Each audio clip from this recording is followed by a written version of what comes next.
நவராத்திரி ஏன் கொண்டாடுறோம் தெரியுமா?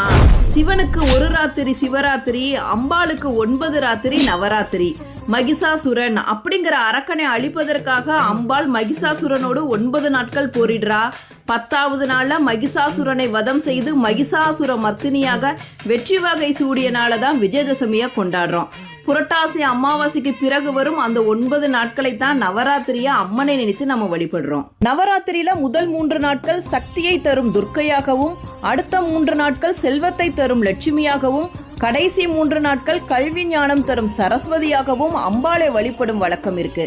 9 நாட்களும் அம்மனோட ஒவ்வொரு அவதாரமாக அலங்கரிக்கப்பட்டு காட்சியளிப்பாள். நவராத்திரி பூஜை இரவு நேரத்துல தான் செய்யப்படும். இந்த பூஜை தேவர்கள் செய்வதாக கருதப்பட்டு இரவு நேரத்துல அம்பாளை வழிபடுகிறார்கள். இச்சாசக்தி, கிரியாசக்தி, ஞானசக்தி ஆகிய 3 சக்திகளையும் ஒரே சமயத்தில் பெறுவதற்காக செய்யப்படும் வழிபாடுதான் இந்த நவராத்திரி வழிபாடு.